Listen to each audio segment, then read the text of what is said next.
Inside the Birds is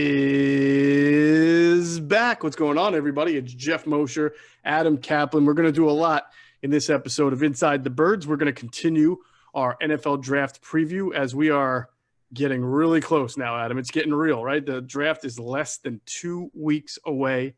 We have previewed several positions, including quarterback, and we've previewed defensive line. I think, have we done? Yeah, we've done linebacker. And we're going to talk wide receiver today. Not just the top guys. We're going to get into some good day two, day three guys as well. Get into the X and the Z and the slot, as we like to do. So look forward to getting to that. And then, it's never a slow news day when you cover the Eagles, right? So The Athletic obviously came out with their article. We've had one from the Inquirer a while ago. And certainly you and I have reported on a lot of things that have gone on in the Eagles front office and coaching staff and ownership level for quite a while now. So we're going to continue to add to that, and I'm sure that'll be fairly juicy stuff. Want to remind everybody we had a really good, I think the best one yet, and they're only getting better, the recent third installment of Inside the Draft with Greg Cosell, which obviously stars Greg Cosell, but Adam and I are involved with it, and it's on our platform. We just did pass rushers, and I got to admit, I was not as excited about pass rushers in general this draft, just because we've talked so much about the Alabama receivers, the quarterbacks, right? Kyle Pitts. But after about 25 minutes of Greg, even before we got to defensive tackles, I was starting to look more at the pass rushers, and I'm thinking, this is a pretty decent, not a bad set of pass rushers. They're almost going under the radar a little bit because of the Kyle Pittses and the Jamar Chases of the world, I think. Yeah. And I know we've got fans from, especially for the draft, we got not just Eagle fans listening. So on that show with Greg, which is our third installment of 6, you could tell, like, Eagles are a 43 front, but if your team runs a 34 front, Jeff and I discussed it with Greg. Greg will tell you how he sees them line them up at the next level, what particular scheme, which is really helpful, because what will happen is, I'll remember this in the fall when the Eagles, when we do our regular show, when it's whoever the Eagles play that week, we'll get a better idea of what Greg had told us. Because I referred to those, we did those the NFC East with Greg breakdowns, and I remember he gave us so much stuff on each team. He did. By tape study, it was so useful during the regular season. I'll go, oh yeah, I remember Cosell said this, and here we are in October. So very useful. Right. So, yeah, check that out. Inside the Birds YouTube and podcast platforms. And also Q&A was really good this week, Adam, because they gave their own play. Because both of those guys not only played for the Eagles, as you know, but Q for a year was director of player engagement, which is a front office job.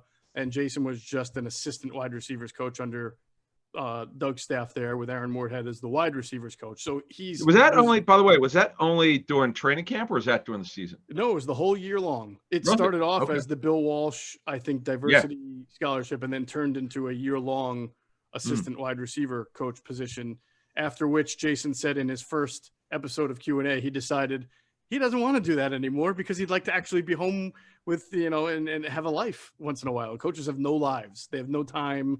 It's all coaching and just everything in the you are part of it from the beginning of the season to the end, and then the off season's pretty busy. You're just immersed in coaching work. So I mean, you're right. You only get 2 months off. You get 5-6 weeks off from mid-June. To training camp, and then there's intermittent time when you're going to get time off.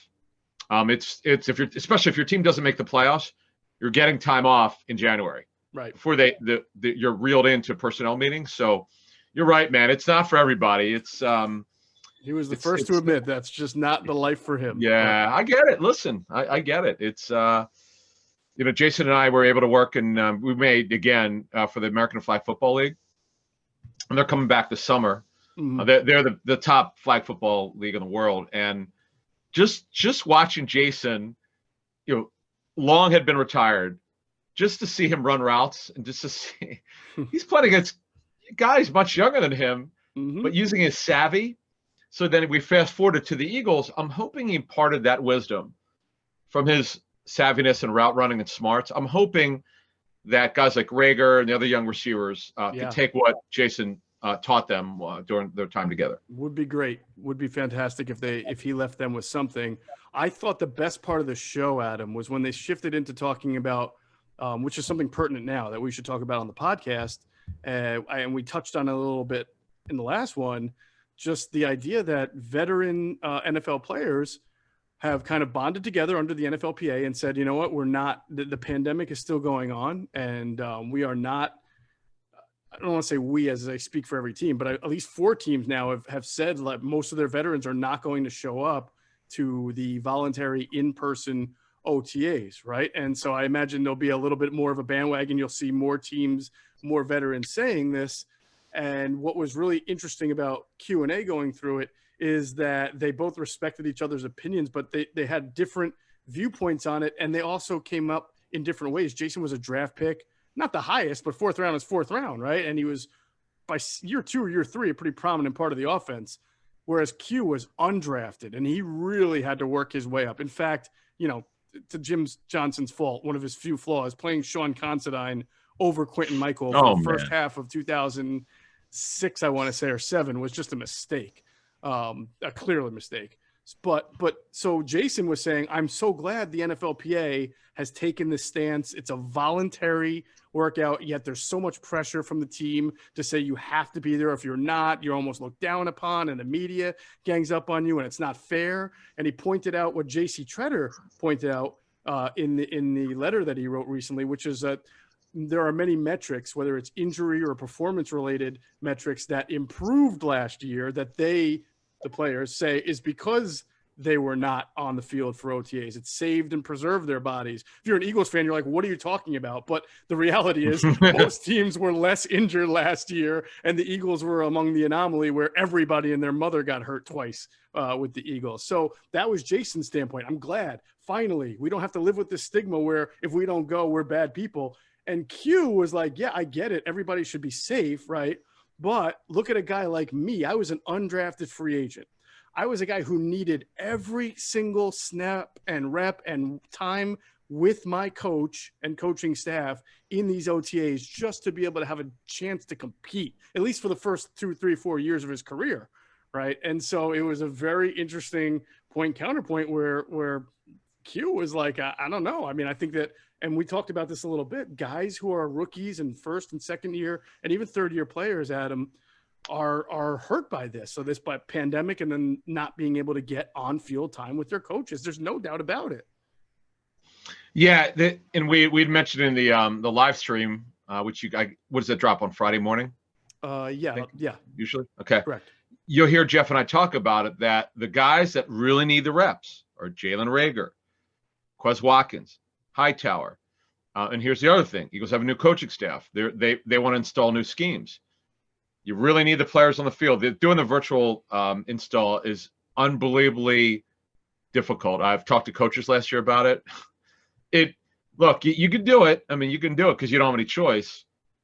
But it's just, as you know, it's getting on the field. It's not getting on the field. So it's really difficult. In fact, to earn your workout bonuses, you have to film with your camera your workouts. Like you have to send it to, you have to tape it. And the trainer or whoever, the conditioning coaches have to watch it. It's comical. Right. This is I was talking to some agents about him, and this is how crazy it was last year. And we'll see what happens this year. We'll get into more of the scouting stuff, which is going to be important leading up to the draft, because we had a lot of questions on how are the players being graded, who's making, who does what and where, and we'll solve all these questions because there's some wild guesses by some people. We'll get it straightened out. All right, we're going to get into the breakdown of wide receivers here as we continue our NFL draft First, Adam, I got to tell you a very quick story. I have my best friend, he's been my best friend since 8th grade. We've been talking about things we won lately, right? And I'll just call him O, right? That's his his first name. We'll call him O. He was high school guy? I've known him since 6th grade. All right. 6th grade. Oh, wow. Best man at my wedding. We're still best friends. Oh, nice. Yeah, it's nice. great. Okay. And he's from, he spent time in Connecticut with me. And it has moved down here. We still live in the same area. We both went to Penn State together. So it's been fantastic. Wow, that's awesome. But I hate him because he's always better than me at basketball. So always better than me. It's bad enough that he's about 3 inches taller than me and has got his wingspan is like 5 inches tall, 5 inches more than my wingspan. And he started playing basketball way before I did. And on top of that stuff, I'm making it sound like, it's easy, but he's also just a way better basketball player than me. And we used to play one-on-one obsessively every single time we had a chance, all throughout high school, middle school, college, one-on-one. I never beat him for at least 5 or 6 years. Never. If I were to guess what record he had against me going into like senior year of high school, it would probably be like 112-0. And I might be on the low end, right? I mean, listen, that's how obsessive I am about playing. And so is he. We would still play. You would think I would have given up. See, I didn't know that. But see, I didn't know that. So this is actually really good. Once we could physically do it, we may have to get together here. Yeah, I listen. I mean, it's not like he was kicking my ass every single time either, but I would just always lose until finally one day I beat him in one-on-one, and I swear to God, you would have thought I won Game 7 of the World Series, Game 7 of the NBA Finals, the Masters, and any big tournament all in one, because it was like the greatest day of my life, just beating him in one-on-one. And trust me, I tell it to him every single time. And I tell you that, because it's no surprise that I love winning, and I'll just never forget that moment. And although I may have retired off the field a long, long time ago, I'm still winning now. And so are you, Adam, because we both use Deal Dash, the online shopping platform that's actually fun. Deal Dash is the longest running penny auction website app around. It's just too good to be true. You've got to understand. I've seen a car go for $900, right? And a brand new TV. It's true. Believe me. Less than $2. It's amazing. And if you just like to play, you get the bids going, and who knows? I know you've already tried to bid on a few things. It didn't come through, but man, that feeling when you do get it, I'm sure has to be like the ultimate. I want a new, see, I have a new laptop, but I want a new tablet in the worst way. And I first knew about Deal Dash from, you're reading the copy. That's how I saw it. Mm-hmm. I saw their TV commercial years ago, and they're talking about the cars, like you said, but they're showing, hey, this guy won a new iPad for $2. I'm like, come on, really? But then when I went onto their app, and app is easy to download. Yeah, I'm looking at all the tablets are being sold for $16, $15. I'm like, all right, I'm getting this. I don't care how long it takes. I'm winning one of these because I don't feel like spending $300 or $400, or actually more than that. And you shouldn't have to when you can get a great deal like this. So we're just going to tell everybody: stop being a loser, stop paying full retail price for things you want, and get on Deal Dash. You go to dealdash.com or you download the app. That's what me and Adam have done. And when you register, you enter the promo code ITB. You get a special offer for some bonus free bids, and you start bidding and go to town. And it's a wonderful thing. And by the way, these stories that Adam and I are telling are absolutely 100% true. I really lost that guy about 115 to 120 times in a row before I finally beat him. Unbelievable. How much taller is he than you? Oh, he's like 6'3", probably. Oh, 5'11", on a good day. Now, did he play high school ball? No, he should have. To be honest with you, we had some politics going on in our high school. He was better than some of the ball players on our team. In fact, I would watch him beat them one-on-one, and just overall played a better team brand of basketball. But coaches have their favorites sometimes. Well, see, the problem with hoops is this. So in ninth grade, I'm at Penn Charter. Mm-hmm. I'm 6 feet in ninth grade. I'm thinking I'm going to be 6'4", 6'5". I'm better than everybody, or not everybody, mostly everybody. I was the sixth man for a team, but I could shoot. But here's the problem. By 11th grade, I only grew a half an inch. I was 6 foot 1/2 inch. The kids who were 5'11", 5'10" were now 6'2", 6'3", better athletes than me. Mm-hmm. When I went to Cheltenham High School, I got cut from every single team in 11th grade. So I didn't grow. So I had to learn how to handle the basketball, which I was never good at. Mm-hmm. So I had to move from power forward, to shooting guard. Right. So all I did is work every summer as a college freshman playing intramurals. All I did is learn how to shoot because everybody was better than me, more athletic than me. So it was what it is. When you don't grow, man, it is tough, man. When you see everyone pass you by in hoops. Right. And you're talking about your buddy crushing you, man. Listen, I'm going to be absolutely fair about this. He was an excellent ball player. If he was my size, he probably would have beat me 120 times too. He was just better than me. At some point, you just run into someone who's got more skills than you, and then when you play them over and over, they start to know your tendencies. But you have to, right? But you obviously figured out a way to beat him. What did you do to? What did you do? Look, like my strategy for him was, I know he knows all my moves. I know his moves, right? Okay. He's taller than me. I just have to be able to hit like the pull-up shot in his face. I'm not going to be able. I can't drive on him because he blocks me every single time. He's taller than me and he jumps higher than me. So I basically have to fake the drive, pull up, and hope that or shoot Jays. Yeah. Well, that's what I mean. Quick, pull up and hope that it shots. Yeah. right into his face goes in. And then that day, everything just fell right for me and probably missed for him. And that was my glory. And you know who was? We'll get started here in like 30 seconds. But believe it or not, he was in 6th grade and I was in 9th grade. At Penn Charter in 1981. Browning Nagel made our team. Browning Nagel. Yep, he was at Penn Charter. I could not stand him. Did he was go to Dartmouth? No, he went to Louisville. Oh, he was an annoying little. He's wearing Chuck Taylors back then. Yeah. I don't know. I don't know how they got him in there. I remember him being pretty good, but he talked a lot of smack for a 6th grader. Listen, I was in 9th. I'm like, who is this kid? There's no way you can go to Penn Charter and be named Browning Nagel and not be a real annoying, highfalutin type of guy, you know? Right. And I don't know where they brought him in. I don't know if they were. I don't know. But then when I saw him at Louisville, I'm like, wait a minute, this can't be the same kid. Yes, it is. It's the same kid. And I remember when he was the Jets quarterback. Yes, I do. He got his, good let's just say that. Of course he's his name is Browning Nagel, of course. Right. It's even pro-ams and stuff, but anyway. No doubt about it. All right, let's talk wide receivers. I think that, you and I are in agreement on this, where if the Eagles really want to upgrade a wide receiver in this draft, they should probably pay attention to guys who are more suited for the X position, right? You've got Jalen Reagor. He's probably best suited as a Z, a move Z. Yeah, has to be. Yeah. You could certainly get an upgrade in the slot as far as a more explosive slot from Greg Ward. But right now, right now their X receiver though is Travis Fulgham, and that's not something you can really rely on. So correct, you can't count on him. You're exactly right. Reagor will see some time in the slot, no doubt. But his main position will be the Z move Z, where he could be dynamic. Right. And the way I understand this offense, this is going to be mostly a West Coast offensive philosophy. I don't know about the terminology. It doesn't really matter. It's the thought process of what this thing's going to look like schematically.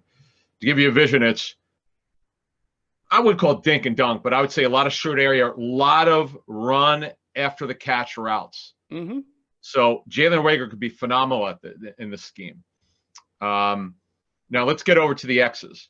So I've talked to 8 coaches over the last 2 weeks. I'm all over this receiver position. In fact, most of the receivers we're going to talk about in the show, we did not talk about with Greg Cosell. So this is going to be pretty good. And they don't. Greg did not play. This is not a shot at him, but most of the receivers coaches I know played. So they see, and they're coaching in the NFL, so they see the position a little bit different than Greg does. They have a vision, although some actually agree with Greg, feeling like some guys could play different positions. They see that, but they definitely see it differently. So let's get started with the X's with Rashad Bateman is one of my favorite receivers for the draft. Now, he ran a really good 40 time. He does not, his tape, the coaches I spoke to said that if they just based on tape and not time, he looks like he runs a 4.5, a 4.45, 4.57. He ran like a 4.38. 4.35, something like that. Okay. He doesn't play that way. The word is from coaches, he's an absolute technician, super competitive. Yep. Negative, too many drop passes. Sometimes over the middle, he maybe hurt. He heard steps. That you feel you're gonna get hit, whatever. He did too many drop passes. Right. There's certainly an outside shot at round 1, but most likely he'll be gone by 40 or 50. Pretty good chance he'll be there for the Eagles at 37. Here's another thing, no note I got. He'll be terrific for a young wide receiver room because he's going to set the table for competitiveness. The game means a lot to him. He plays that way, Adam. You can if you watch him in Minnesota, he plays. He plays like a running back a little bit. I mean, he's just like you said, a technician. I always get to see the Big Ten guys being a Penn State guy, and I agree that assessment seems spot on. It stands out the way he plays, that he's really like almost born to play that position. The reason why he is seen more as a second round pick is because he's not explosive. He's not a big run after the catch guy. He's just going to get open, and if his hands are better, he's going to be in this league for 8 to 10 years, no problem if he's healthy, because he does a lot of things well, but nothing very good to great, because he's not explosive. He's not going to beat your guy downfield. That's not what he is. He's going to run good routes, real good routes, crisp routes. And again, he's just, the thing means a lot to him, and he's just gonna set the table, and you're gonna want him in your room. And I'd be, if you're an Eagles fan, and if the Eagles drafted him with their second round pick, you should be happy because he's going to upgrade that room, and he's a guy that's really going to help them because they need a little bit more maturity for that room, as I understand it. Yeah, I mean, you would think so. They have so many young guys, whether it's Rager, whether it's Fulgham, Hightower, Watkins. Their only veteran was Deshaun Jackson, and he wasn't really around the team because he was rehabbing for most of the year. So Bateman, I agree with you. It's a good assessment. Obviously, the hands. If I don't know if I want to say he reminds me a little bit of T. Higgins, just that T. Higgins had great hands, right? But the same type of natural X. Not necessarily known for being the most explosive receiver, but T. Higgins caught everything in sight. Yes. If Rashad could catch everything in sight, I think it would be a pretty good comp there. But everything else, I think he does fairly well. I wouldn't.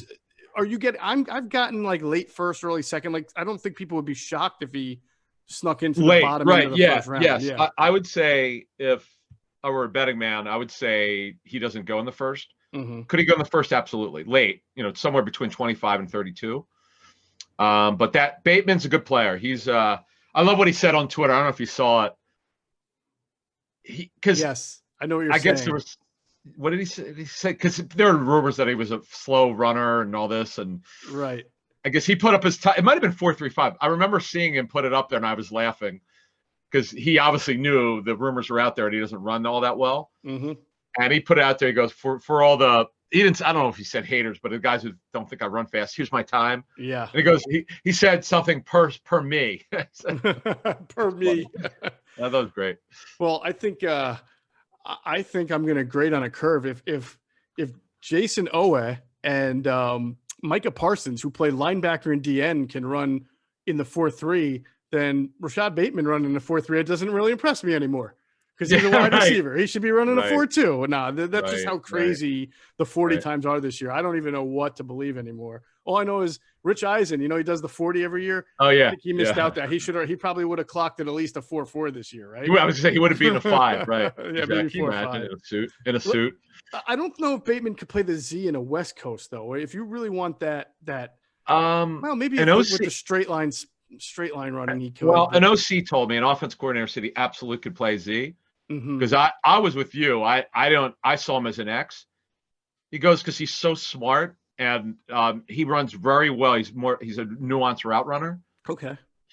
But he's not explosive. You want your move Z to be a guy who could win against man and get downfield and be explosive. That's kind of the way I learned the position, the Z position from receiver coaches. But okay, look, an offense coordinator told me, an NFL guy said, "Listen, this is the way I see him." Right. Okay, listen, I get it. More than me, so no problem. Yeah, certainly different than the Z's the Eagles have played with Deshaun, obviously one of the greatest deep threats ever and the speediest guys. And then they had Torrey Smith for a while. And then, they tried to replicate that a couple of times and guys kept getting hurt, including Deshaun back again. But yeah, it would be a different style of Z than we've seen with the Eagles in the past. Terrence Marshall, LSU. Another guy. Yeah, he has an odd spelling. There's no N. It's right. It's like Terrace Marshall. Yeah. Another guy who I kind of feel can sneak into the bottom half of the first round, if not probably a second rounder, but another guy who's versatile. Yeah, I see him. He can line up at X, which is probably his position, or Z, or move Z. He can run. The word I've gotten, he's probably more of a second round pick. Good player though. No doubt he's a good player. I'm interested to see what happens with him because this draft is not high end. It's not quite as deep as maybe some others, but he's a good football player. This is a good receiver class. It's a little bit better than I had imagined from talking to coaches.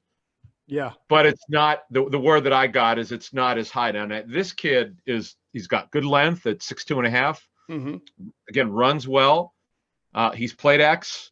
He could play Z, but again, he's more of an X. Good hands. I don't know if you can say great hands, but he had some drops, no question. That happened in 2020, but he's a good football player. And I still think he's another one where Bateman is a top 40. I think he's a top 40 guy for sure. Okay, is there anybody else you think outside of Chase, the two Alabama receivers, and then Bateman and Marshall? Is there another? Are there any other wide receivers you think would be top 40? I'm not Kadarius Toney. sure. Oh, yeah, the Florida kid, right? Kadarius Yeah. Toney. Okay. Here's the deal. Okay. I got, this is some great stuff. This is probably the best stuff I got in all the receivers. I had a couple things blew me away from two coaches because they said similar stuff. So I'm like, I got to use this. He's raw wouldn't be the right word. He's just the type of routes that they asked him to use are a lot of option routes, a lot of run after the catch. So it's not fair to say that he's raw. It's just that they ran certain routes with him. He's explosive. He'll probably line up in the backfield, probably carry the ball. He's explosive. He's a Z who could probably play slot the next level. The two of the coaches I spoke with saw him the same way. They said he's a Muzi who you can't wait to coach because he could be so good at the next level because they didn't use him the way that these coaches said it. Like we'll use him differently than he was used at Florida, and he's just scratching the surface. Like he was not quite used the way that he'll be used at the next level. And I was like, okay, that's interesting stuff. Okay, so he's going to be a second round pick. I'll tell you what, another guy. And you said it earlier, and I couldn't agree more. We've said this now for about Greg Ward for a year. Good football player, doesn't run well enough. Period. End of story. And you want quickness and explosiveness. This offense is that the Eagles are going to run, which is more of a West Coast in philosophy. Get out of the quarterback's hands quickly. Quarterback's got to be accurate. Get the guy moving forward like Kyle Shanahan's West Coast offense.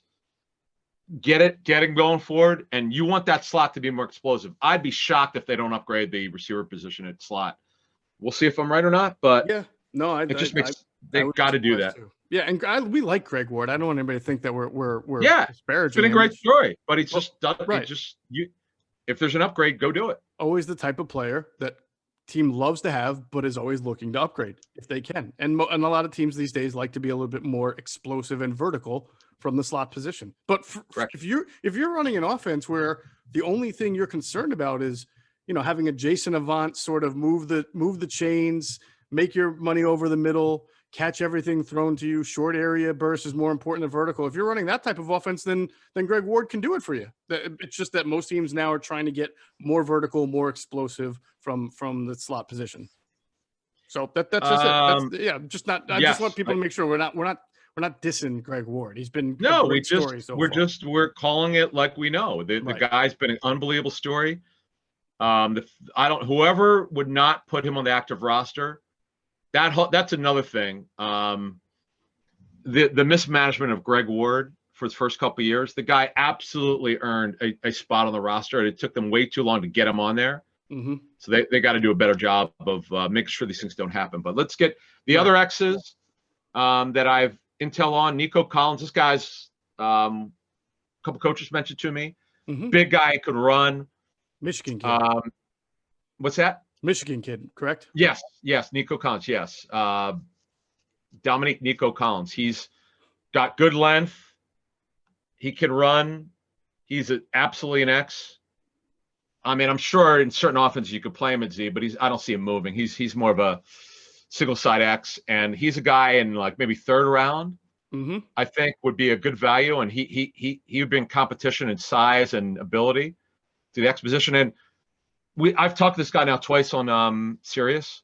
Sage Surratt, his brother also was in the draft as a linebacker, but Sage told me that now he lined up mostly at X, but he played some Z. He's a big possession receiver, is the way that he's looked at it, receiver coaches. And a couple of receiver coaches told me this, and I looked it up just to get a little bit of better feel for it. Apparently, he was an unbelievable basketball player in high school.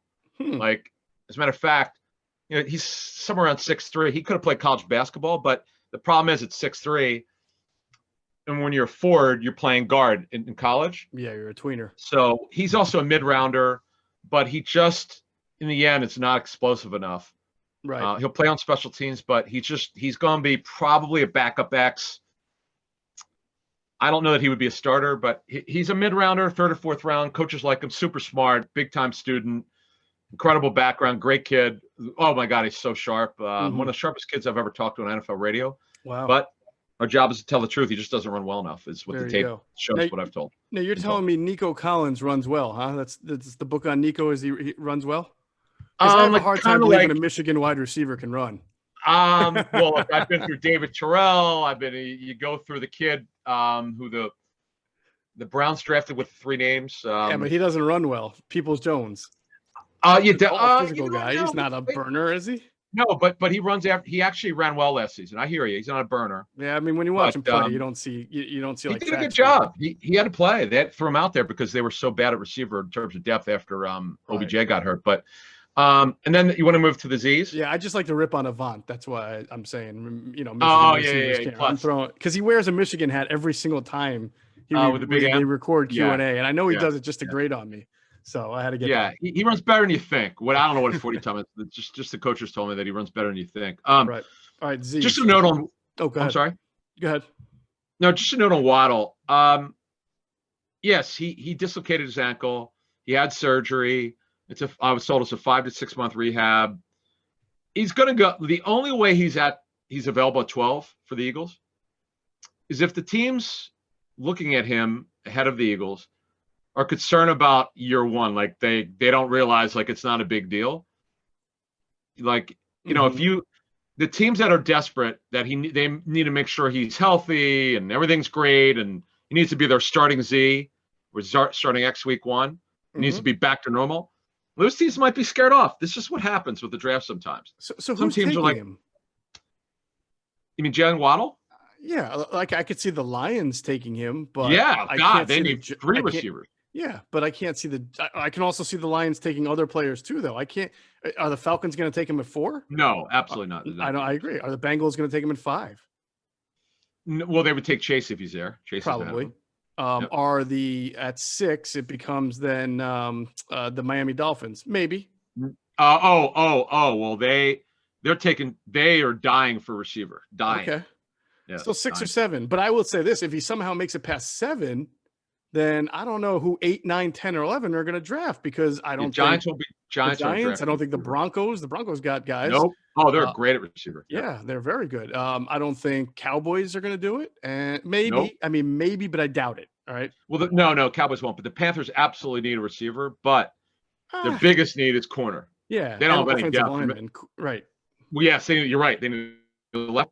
They need a corner and they need a receiver, but they don't need to do a receiver early. They got the 2 receivers, they're starters, but they have nothing in terms of depth. Right. After that, David Moore is going to be a special teams player and their 4th receiver. Right. So I know, theoretically I might be able to see somebody could trade up with any of those teams we just said that wouldn't take him. But my sense is just gathering information on Waddle. It's strictly medical. It depends on the medical grade. I don't believe he makes it to the Eagles. I'm all over it. If I'm the Eagles, I'm taking the corners over the receivers. We've been asked this question. Yep. I can't get in the head of their front office. Who could? No, but in all seriousness. More on that later. Yeah, exactly. But to move this along here, Waddle is super explosive. You can line him up anywhere. Right. And he's so good. He's a better football player. Smith runs better. I get that. But Waddle, by the way, is this close to him in explosiveness. Yeah, it's not like, the tortoise and the hare here. It's just 2 guys who are really, really fast. Every receivers coach I've talked to, just so you know, has Waddle over Smith. I agree. I even wrote this on InsideTheBirds.com like a month ago. I felt like this was settled, that Waddle was probably, you never know. I mean, teams always kind of, you don't know who trades up or what, but that Waddle was viewed more favorably than Devontae Smith as far as where they go in the draft. Both great prospects, but you're right. That was the same feedback I was getting, and that was weeks ago. So we'll see. Yes. What happens there. All right, let's get to some other Z receivers. Josh Palmer, Tennessee. Yeah, this kid. So Cosell mentions him on our fantasy show with John Hansen and I. I never heard of him. I was not aware of him. So it's just because Greg went through the same exact situation as some of the receivers coaches. They were watching tape and after their season was over, and they noticed they were watching Surtain maybe. Well, Josh Palmer still running past Surtain. I'm on tape. I mean, he ran right by him. And Josh Palmer, one coach told me, said, "Hey man, this kid," he goes, the media doesn't know anything about him. He's going to go as high as the third round. And he goes, if we draft him, we're going to line him up at Z and slot. He could flat out fly. There's plenty of good tape. He's not a high volume catch guy, but he could flat out run, and he interviewed well. So remember the name Josh Palmer from Tennessee. And again, he could also play slot. We mentioned those guys. Right.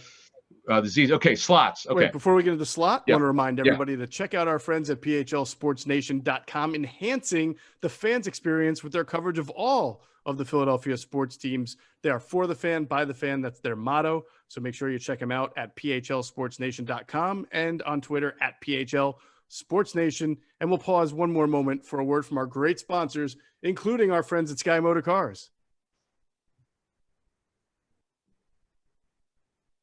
All right, if you do go into Sky Motor Cars, make sure you tell them that Adam and Geoff sent you. You will get a great deal. All right, speaking of good deals, slot receivers. You want to begin with who? Rondale Moore, one of my personal. Yeah, he is. You can tell I'm biased about Big Ten guys, by the way, right? I glow a little bit more on the Big Ten guy, except for Michigan. But go ahead. He is maybe the most uniquely built slot receiver I've ever heard of. He's built like Mr. Olympia. He is. He could squat several hundred pounds. I'm going. This is from memory from talking to coaches. I didn't write all of it down with him because I'm looking at my notes here and I didn't write it all down. But I have. He's sawed off. He's only 5'7". He was listed as 5'9", but at pro day he only measured 5'7". But now he had a hamstring issue, but there's a small concern. But his 19 tape was apparently unbelievable. It's vertical, unbelievable. He has a chance to go in the second round. Typically, you don't draft the earliest you draft slot is second round. Right. And even there, you better have a great, like Andy Isabella has not touched the field barely in 2 years for the Cardinals, and he's playing slot for the Cardinals. He'll take Larry Fitzgerald's job when Fitz eventually retires, which could be soon. But Moore is a very gifted player. He's a favorite of a lot of coaches, but there's a small concern with the hamstring. Again, very unique player, really gifted, and he beats press coverage. His 40 time is outstanding. He's just really gifted. His pro day workout was absurd. It's really great. Good route runner, great footwork. Yeah. I mean, he's a very, I mean, if this guy was like 3 inches taller, he'd probably be a first rounder. No doubt about it. Could be. Right. And then he may not even play in the slot only, but he's only a slot. He's only 5'7". One of the most, I don't know how you say this. Probably certainly a favorite receiver of a lot of coaches. Dwayne Eskridge next from Western Michigan, but I got a good nugget here. I know everybody's saying he's a slot only. Well, that's not what one coach told me. Absolutely sees him as a Z. Goes, listen, he's not. His long speed is fantastic. He's also going to be good going forward with the ball in his hands, but his short area quickness is not great. His long speed is terrific. And he came in, as one coach told me, he was at the Senior Bowl, said, it was like somebody told him, dude, you better ball out here.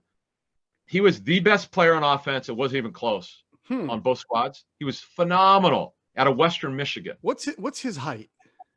5'8", and I'll find it. Well, I knew he was short. It's so rare to see, Adam, a guy that short who doesn't have good short area burst but has better long speed.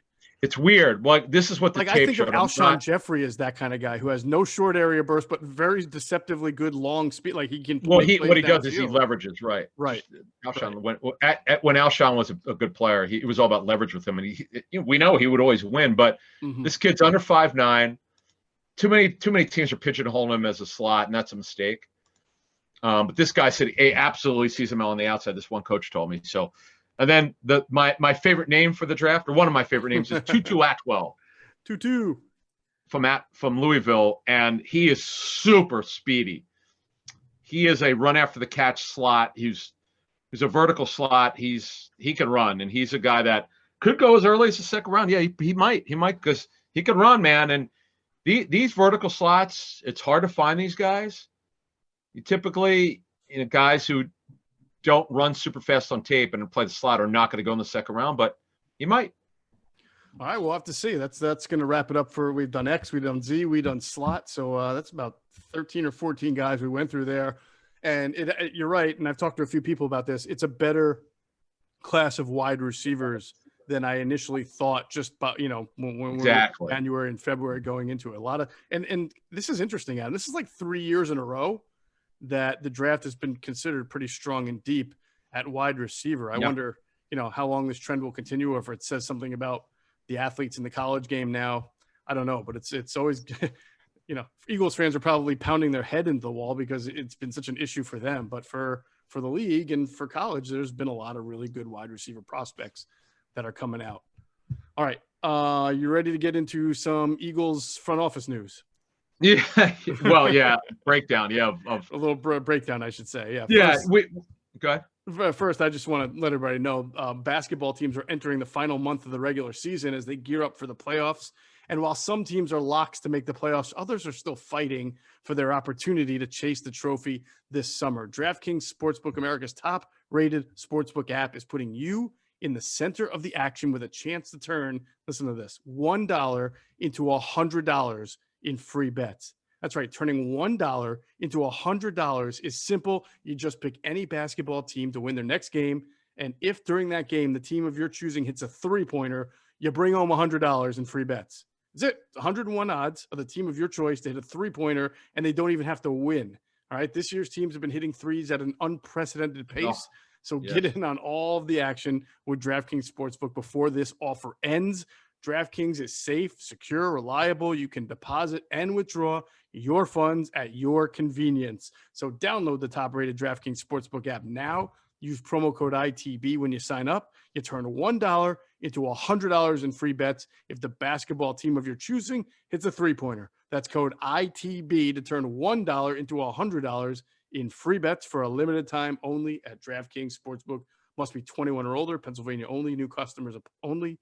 Restrictions apply in partnership with Meadows Racetrack and Casino. See DraftKings.com/sportsbook for details. Gambling problem? Call 1-800-GAMBLER. All right, let's get to the nitty-gritty, my friend.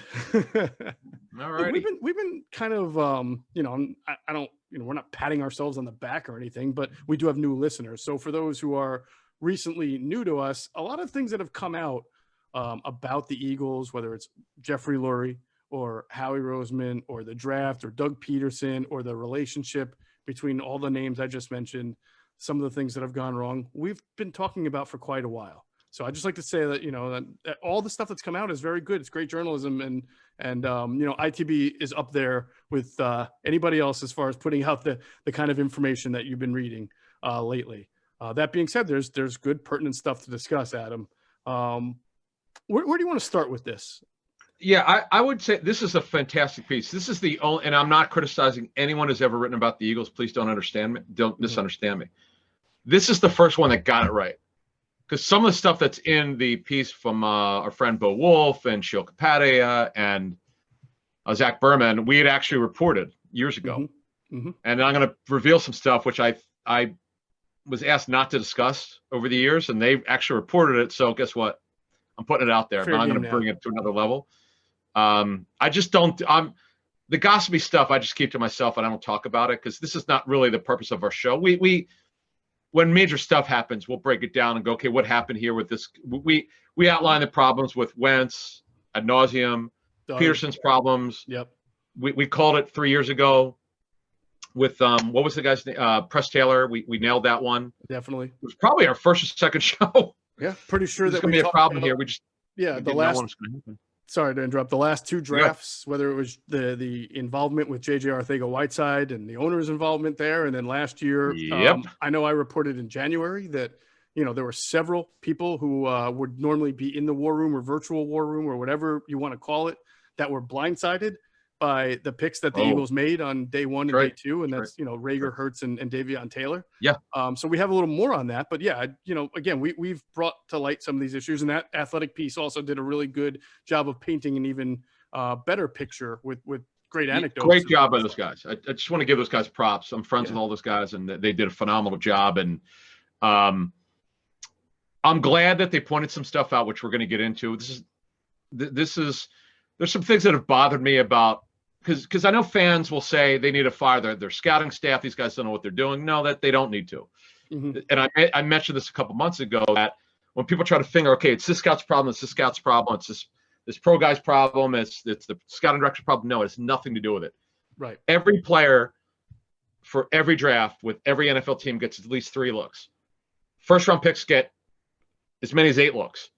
So it has nothing to do with the scouts. Mm-hmm. It's all about what happens on this particular team. Something happens on draft day. When they've missed, the draft board is not followed. Period. And read this athletic piece, folks, because the guys do a great job of explaining what I just said. And I've mentioned this before. I mentioned it last year when they drafted Hurts. I'm like, this is not right. This is not where they had him. I'm telling you it. This is before I even asked anybody. I just knew it. There's no way in hell that Jalen Hurts had a second round grade. No team we spoke to had a second round grade on him. Now, I'll defend their front office in only one thing. Mm-hmm. I know Roseman, the GM, said it, that they knew to get him, they're going to have to take him before they're picking the 3rd round because they couldn't risk not getting him. Right. And that's where the Russell Wilson stuff came in, and I get it. But again, I still don't agree with taking him back up. And don't tell me that they took him thinking that they were going to keep Wentz. Stop, people who keep saying that. Yeah. It's just not true. It's so absurd and wrong. I mean, what else? That people still don't want to buy it, but okay. Right. Whatever. And that's one thing I've learned throughout this, what we're reporting, is that people, and I think this is inherent with not everybody. I mean, there's just a segment of the fan base that is going to be very, I don't even want to call it homers. They're just not going to accept anything that's kind of plainly bad as bad to them. They're gonna find the good side of it. In the case of Jalen Hurts, it's because they like Jalen Hurts, and so because they like Jalen Hurts and they think it was a good idea, they're going to justify a bad process, right? But let that have been some other quarterback that they didn't like, and they would probably be ripping the same process, right? Let it be a quarterback who wasn't Jalen Hurts and somebody else, who I can't think of another quarterback that went lower or whatever. Like the kid from let it be Lynn Bowden, right? Who went to the Raiders in the 3rd round. Yeah. And I guarantee you there would be a lot more people who are not happy with it than are saying it's fine. There are also people who, before we get into meat and potatoes, will say, look, the Eagles won a Super Bowl with this process that you guys are saying is not sound. So why should I be upset? But I will say to that, Adam, if you're weighing the Super Bowl as a great thing, as you should, but you're not weighing a 4-11-1 season and losing your starting quarterback and firing your coach after 3 straight years of playoffs, if you're not equally weighting that as a bad thing, if you choose to look at that as just a bad set of circumstances or coincidences and the Super Bowl as what the Eagles really are, then you are not being fair to the argument. You're not looking at these things evenly. You're just saying, but they won a Super Bowl. Okay, well, that's great, but they did not win a Super Bowl last year. They fell flat on their asses and everything possible went wrong. Ideally, you would like to be competitive year after year. And some people say, well, they made the playoffs 3 years in a row. And I say, well, that's your lens. How about I widen the lens and say in the last 7 years, they've made the playoffs 3 times and missed it 4 times. Right. So it's all depends on what lens you want to view it through. You and I don't tell people how to feel. And I don't think the Eagles are a disaster or a nightmare. I do think what happened was an organizational failure, but that doesn't mean I think in general, the organization is a failure, but I question a lot of their process. And I would say to fans who are skeptical of what we or other people say is that don't just be happy that they won 1 Super Bowl because they tell you when they want to win them all the time. You should at least judge them on the ability. Is it going to take you 25 more years to win another one? With your process? Are you happy being uneven where you're 3 years in the playoffs and then 4 years you're not, or 2 years you are, 2 years you're not? They've been a very uneven franchise. And that plays to what Jeffrey Lurie said in his press conference or whatever you want to call it in January when, he and I know fans were upset with him when he kept bringing up, we made the playoffs 3 years in a row. We won a Super Bowl. He refused to give in that the drafts weren't good enough. He wouldn't. That was the thing that blew fans away. Just acknowledge, because the fans forever loved Jeffrey. And I think they're disappointed with some of his comments. And I think with all the stuff coming out, I think they're starting to point the finger at him, which is fair game. But I think they were very disappointed in January when he would not admit that things have to be better in certain areas. He just would talk about, what do you mean? We got the playoffs 3 years. We won the Super Bowl. And that's great. But it's like, what have you done for me lately? Fans love the draft, Jeffrey. You love the draft. You got to get it. You've been in this town since '94, man. He's 27 years. Like, he doesn't know. He lives here. Yeah. Come on. I'm with you. I want to ask how you thought about and what you still, because you were one of the first to report that, if not the first, that he was having meetings with Doug after games, right, to discuss within the game. In fact, you could see it Mm-hmm. if you walked in the hallway after games. You could see them. He would have a sheet. I was told he would have a sheet, and he would go over some things. It was a brief meeting. I believe they got an analytics rundown from the play calls. And then obviously they had the Tuesday meeting, which we knew about. And then it's really well detailed, really great sourcing here from the guys from The Athletic.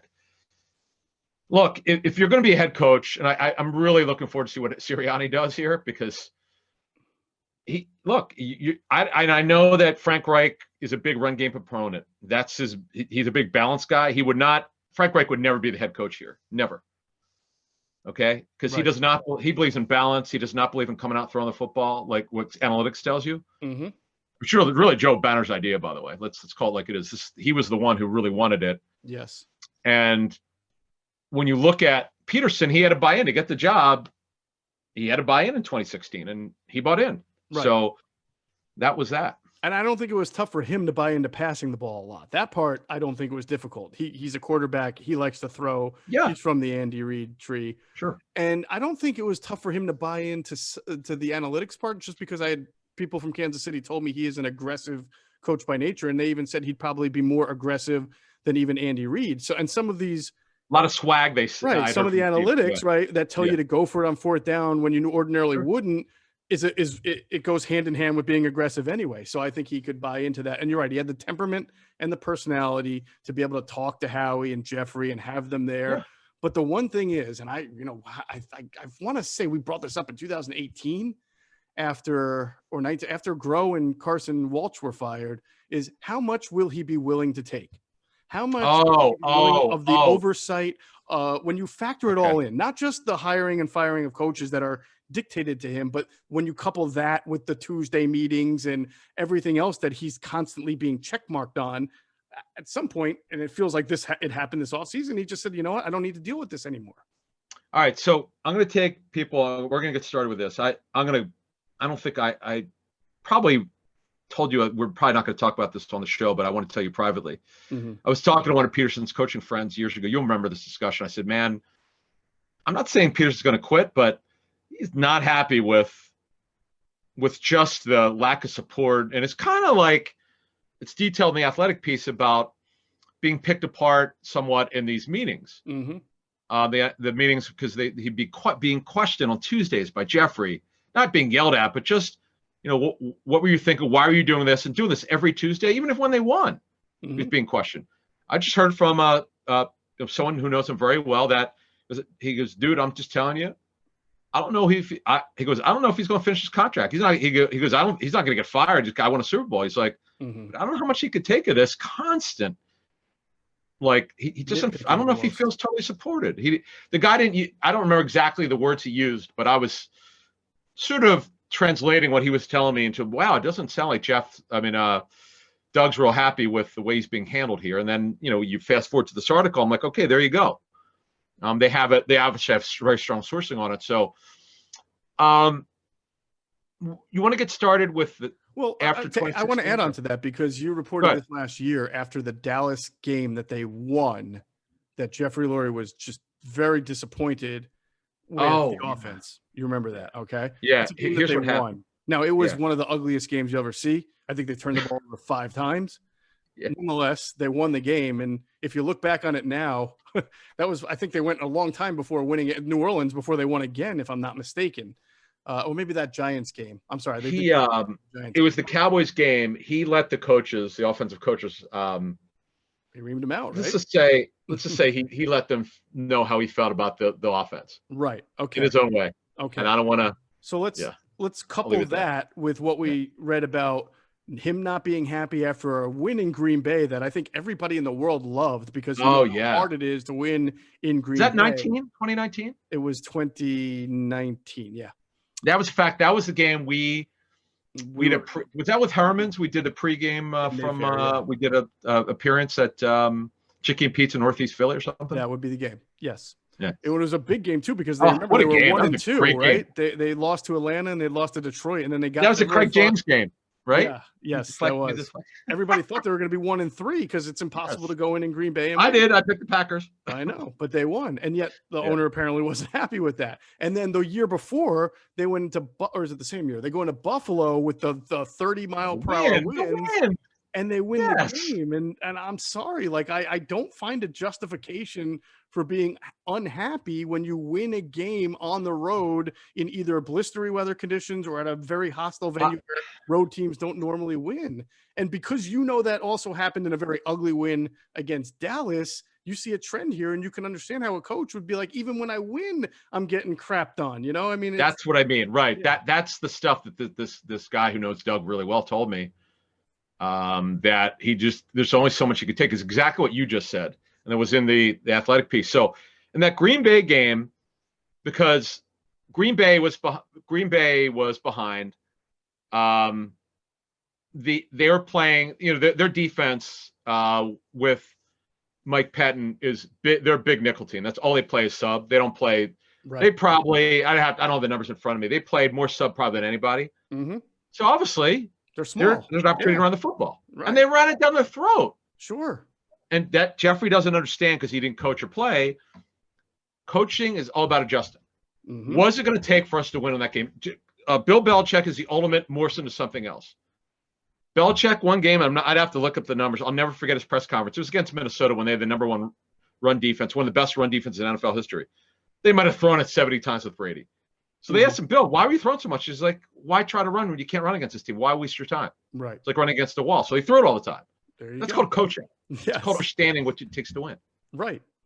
I mean, Jeffrey doesn't get that. We've criticized Doug all last year for not adjusting, but in these games where he won and did adjust, I again, you have a hard time just and finding the win. flow with that. But but I can see how somebody would get very, very disenchanted with it. And now we're in the early stages. This is Nick Sirianni. This is the honeymoon phase. What happens? If the team goes 10-6 this year, people are going to be elated. But I'm always going to say, just be careful because you just don't know what. I'm sorry. I should say 11-6 or 10-7 because there's.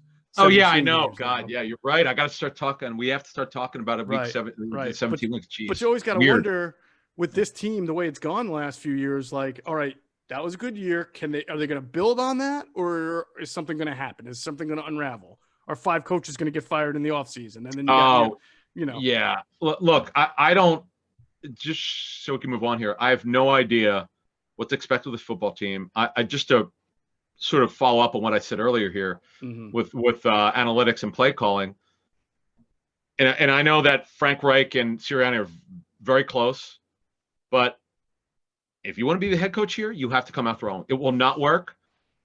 And I'm going to be fascinated to see the first couple games play calling, because when was that Kansas City game? Was that week 2017 or 16 when they threw the ball like 60 some odd times and the players committee? What year? 2017, week 2. Okay. Yes, week 2. Yes. They actually came back and almost won that game on a Hail Mary. But they lost. LeGarrette Blount got no carries that game, if I recall correctly. And the players committee said, Doug, no, you can't do this. This is not sustainable. We need to change. Right. Change for 1 week. I mean, it was something like 1 week. Yeah, they came out running. Was it against the Giants? The Giants on the field goal there. Yeah, they did. They ran well there. No, I gotta say it's 2 weeks because the following week they went out to the Chargers, and if you remember, that was like 165 yards unbelievable. That game. Right. Oh, the Blount, the Blount at the Home Depot Stadium. I've been there before. It's a soccer stadium. Right. And then that's when Doug went, okay, we've won 2 in a row. Now I can go back to throwing the ball all around. Exactly. Because I remember you and I were talking about that years ago. It might have been in 2018. We were talking about 2017, and we're like, this is not going to happen. They'll never do this again. And they did. Look, when you're coaching for Jeffrey Lurie, this is what he believes in. And you know what? Look, I would say if you go through the years, he's been right. But as we're going to get through the rest of the show, sometimes you overstep your bounds, and that's a problem. Well, so let's talk about analytics, because that's what we're getting at in a big part of it. There's almost 2 different branches we discuss here. There's the in-game analytics that we're talking about now, that Doug was all in favor of, and that Jeffrey Lurie is a proponent of. But then there's also the analytics staff, right? That's Alec Hallaby and his people. And as you saw in the Athletic article, there's consternation there. And that's something I can attest. I know this. I know that. And by the way, because I've been asked about this a lot lately in our 97.3 interviews and others, it is true that in my experience, and I'll let you talk in a minute, that with other organizations, it's not an easy marriage when you have an analytics staff and you have your scouting staff who come up mostly through the quote unquote football side, whereas the analytics people are your Ivy League people, right? It's not an easy marriage. The Eagles are not the only team that has an uneasy marriage with this, but I don't, from my feeling, I know that people view the Alec Hallaby and his staff as that they have, it feels to others that they have a say that's almost equal or higher to them. And that bothers them because it feels like now one group of people is being prioritized over another, whether it's coaches, whether it's scouts, whatever, that these are Howie's guys and Jeffrey's guys, and they're going to be the ones whose word becomes gospel at the end of the day. And that's where I say personally, just in my evaluation, it's up to somebody like Howie to be a galvanizer where you say, okay, we're all going to have healthy disagreements. That's fine. Every organization has to have it, but I'm going to bring us all together. We're going to hash it out and we're going to figure out our player evaluations. I don't know what goes on inside that building, but to bring everybody together, but I don't get good feedback that it's a really good harmonious relationship. I mean, you could go back, right. You could go back, okay, to the Chip Kelly years. Mm-hmm. That staff had real issues with Hallaby. Mm-hmm. Because they were into analytics. What's that? And Chip was into analytics. But the messaging, mm-hmm. the understanding that they looked him as a non-football guy. Mm-hmm. This is why he was moved to another area with their contract people and Roseman, right, to the other side of the building. They didn't trust him. And there's been a lack of trust from the coaches. God, I can't tell me how many times this has been told to me. They just don't trust the guy. Now, he's very sharp. He definitely has value. As one person said, his bedside manner's not real good. He doesn't understand like there's a way you need to approach coaches or front office people who played football. Mm-hmm. You need to understand that. And this is where Roseman's got to do a better job of understanding. You've been around this guy for years. Coaches have a problem with him. Figure out a way. And obviously Andrew Berry, who was brought in partially to oversee analytics to make sure Hallaby was being managed from day to day. Plus Andrew did special projects. He did a lot for Howie. Yeah. Doing 1 year there, but he's doing a heck of a job, by the way, with the Browns. Mm-hmm. But, overall, Hallaby's a guy that needs to be controlled and managed a certain way, or it's not going to go well. Right. And that's kind of, I'm connecting the athletic piece to my own reporting and what you know, what you've said and reported.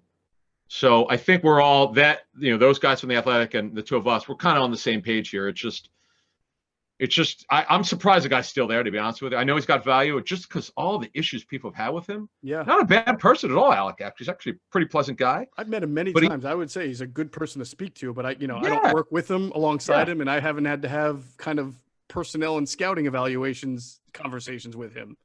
Right. But again, exactly. Why do guys have a problem with him? If this goes on year after year after year, is it A, worth having him there? If it is worth having him there, is a way you could, as you were just talking about, could you bring everybody together where his analytics will never, remember, we all know this, folks. Tape, this is not Major League Baseball. Tape is everything. It's 75%, GMs have told me over there's of a grade. The rest of it is analytics, it's character grades, it's everything else. Analytics is clearly part of the grade. And how about the nugget? I've known about this, but I didn't know when it happened. Warren Sharp was terrific on Twitter. I know Warren real well. But I'm a big fan of his because he's a passing game proponent. If you've ever read Warren, he crushes teams that don't get it. The meathead coaches, he goes after them. On Twitter, he has for years with guys who don't get it. Right. Yeah, the Athletic reported that he's been a consultant for the Eagles. How about that? Yeah, I mean, that's another thing we talk about. How many different outside sources come in, whether it's him or whether it's. I think it's smart. I'd heard that. Go ahead. I heard that they either liked him or were using his stuff. I never got clarity on it, and Athletic put it further. So good for them. That's actually a smart move. That's kind of consultant you should bring in because it's about the passing game folks these days. It's not about the run game in the National Football League. Yeah. So let's talk also about analytics in the other way, and that's in the draft, right? Because Joe Banner, who has told us on this platform, on our shows, that when Jeffrey brought the team, he and him wanted to establish an analytics department, and they brought some guys in from MIT. Joe Banner, so you can kind of call him the godfather of analytics for the Eagles, the man who started it all, has told us, right, for Richard, has told us that analytics are not meant to be used as far as drafting players.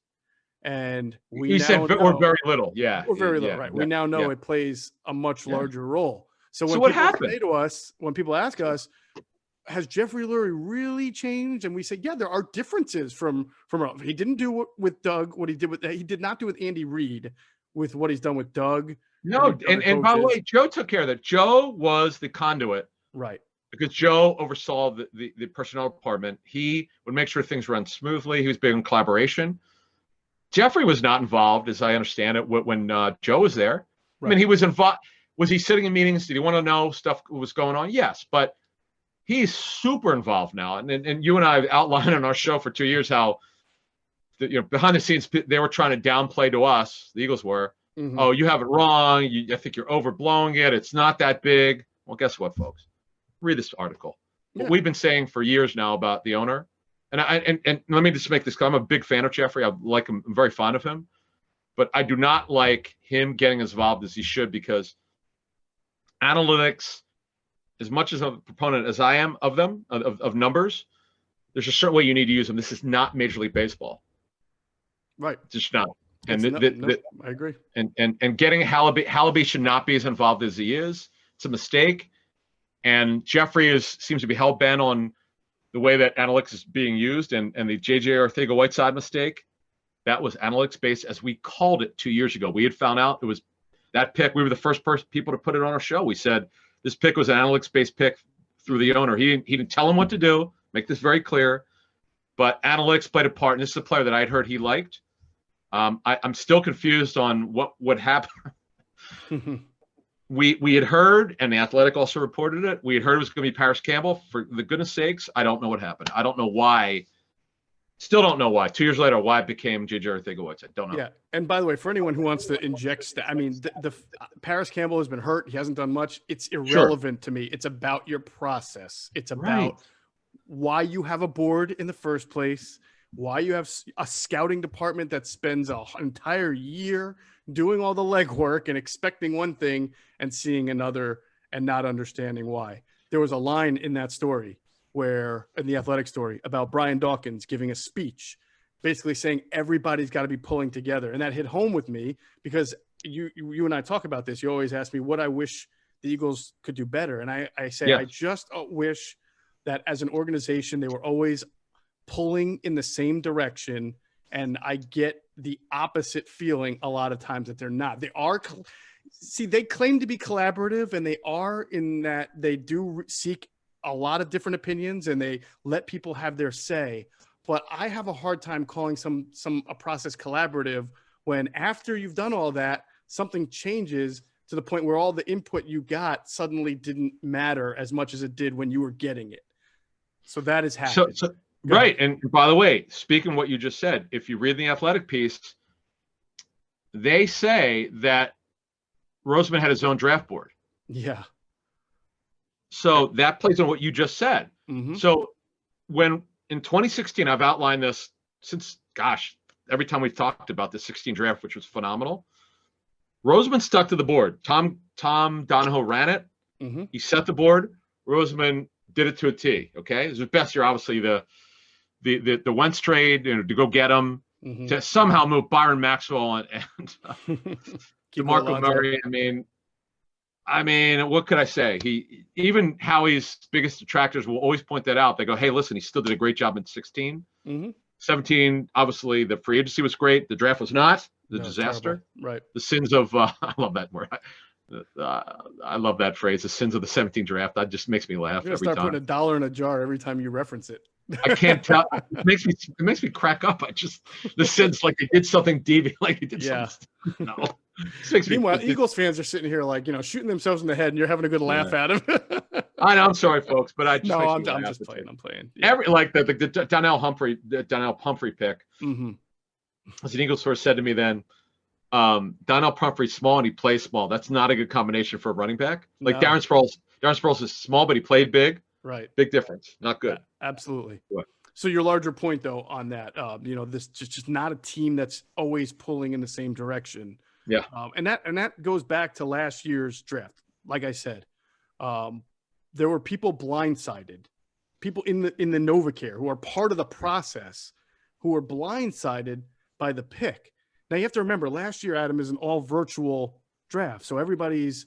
I guess they use Microsoft Teams. I don't know if they use Zoom. I don't know what the function is that they use, but they're all virtual, right? So after the picks are made, we're talking about the Rager and the Jalen Hurts and the Davian Taylor picks, right? It's my understanding that the people found out later that Doug Peterson, Jeffrey Lurie, Howie Roseman, and Andy Waddle were on an alternate and separate Zoom chat or virtual chat room where that decision was made. We're going to take Jalen Hurts right here, among the other three. That's the really shocking one. Obviously Jalen Hurts going there. And people didn't find out. People who are involved in and considered to be in the war room and part of the process don't know what's happening until it's happened. I've heard every conspiracy theory, like, oh, well, they just didn't want to let it get out because they missed on Russell Wilson. No, listen, any process that you have that involves alienating a good portion of your staff, if that was the case, they would have still had Jalen Hurts higher on the board. Like, you know what I'm saying? Like, you wouldn't have just dismissed the input from so many people just because you love the guy so much. That's not good. You can't be you can't have people who've been working for you all of a sudden leaving that day one, day two, hold on, and saying like, why am I here? What's my purpose? Okay. Two things off that. Okay. And by the way, I want to say this real quick. There were several people I was told who took at least a week or two to get over that. That's how angry people were with what happened. What were they? Okay, were they angered over the pick, or they felt deceived, or they weren't they were shocked? You could probably throw it all in the pot because no one thought Jalen Hurts was ranked that high. I mean, clearly on whatever. I don't know where he was on their board. I'm not going to pretend to, but from the reaction, it probably wasn't there, right?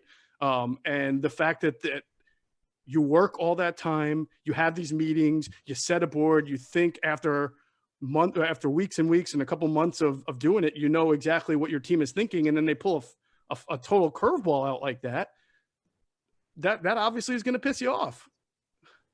Yeah, very well said. I've heard similar, and I just want to go back to something you said earlier. So just to give our listeners and viewers on YouTube a clear picture.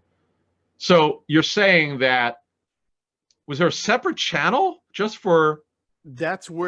I was told that people believe that they must have been on a separate channel, that they were communicating those because there's a separate Zoom channel. Yeah. But I was also told, I was told Andy Waddle was not thrilled with this. So although he was part of the four, and I really don't know how Doug Peterson has felt. He has always publicly supported the pick, but he was on the Rich Eisen podcast like a month ago. And he was asked about it and he waffled on his answer. He said something about maybe it's not the best idea to do that when you have a franchise quarterback who signed to a long-term contract. So, listen, you would have to ask Doug and shoot him up with True Serum whether he was totally on board. Of course. The information that you said and I've said before is that this was a Howie and Jeffrey driven decision to want to get this guy at that point in the second round. But what I don't understand, I know that and I do believe there's definitely truth to it. They did not want to invest big cap dollars in it. In fact, they're paying less than $5 million this season to Hurts and Flacco. It's about $4.5 million. And I get that. Unfortunately, the cap number at the quarterback position includes $33.8 million to Wentz. But the fact of the matter is, it was shocking. I can't remember. I'm sure fans will tell the more shocking picks than Hurts in the second round if they gave Wentz a $32 million a year extension 9 months before. Mm-hmm. But that goes right up there, the biggest shocks of my life with this team. I mean, I remember when the Raiders drafted Sebastian Janikowski in the first round. My buddy was a Raiders fan. I mean, he almost fell over. But talking about your man from Sirius.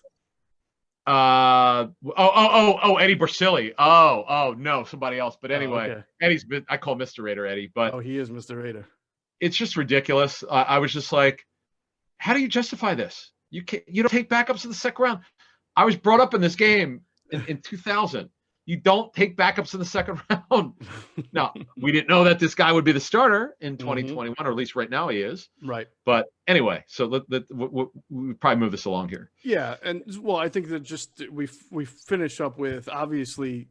So, you can go back to the Arcega-Whiteside pick. You can talk about Jalen Hurts and Davion Taylor and Rager and all the, I don't know, people not pulling in the same direction. And then what happens is you had a terrible year. You had a terrible year on the field.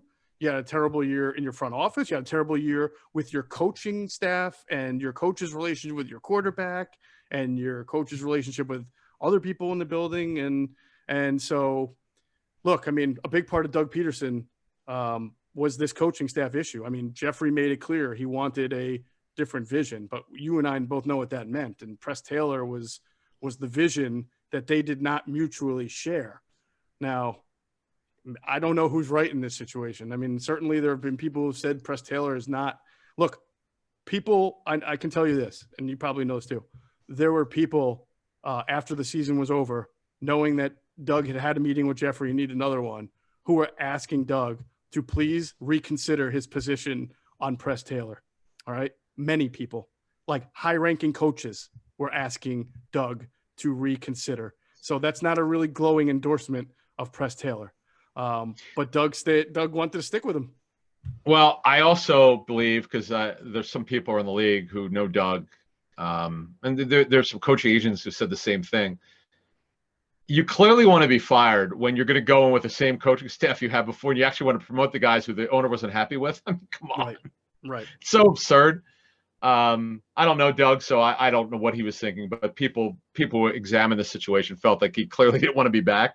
He had enough. Mm-hmm. But just a couple things. I mean, we could hold them to our next show, but it's totally up to you. But there's some actually, you know what? I want to hold some stuff. Actually, I want to. We'll do a quick 10-minute little. Right there. Yeah, I got something on that 19 draft, which we're gonna hold it for the next one because it's just even more. It's related to the Arcega-Whiteside pick, which I got later on, which I didn't know when we found out that it was an analytics pick. Within a couple weeks, there's something I found out in the last year that was tied to it, which I was like, oh boy, now this puts even more context into what happened. So we'll talk about that and. It's and more on what needs to change and how it needs to change. I have some more opinions on that, and we'll talk about a little bit also on schematics also, which will go into the draft, which will play into how the coaches are involved. The other thing, we've had questions on this: are the coaches involved? Were the coaches involved under Peterson with the draft? And we'll get into that. I want to explain what I'd heard from multiple sources on that. Awesome. So we'll talk about that, and we'll get into more positional previews on the next Inside the Birds. This is a good place to end it and say goodbye to everybody. So that'll do it for this latest edition of Inside the Birds, the leading podcast in Eagles Intel. Big thanks, as always, to our producer, Hunter Brody. Check out his work on YouTube. His channel is called Sports Talk with Broads, and his Twitter account's got a new one for his Broads Media. It's at Broads Media. So give that a follow if you can. And as always, we thank you for flying with us inside the birds.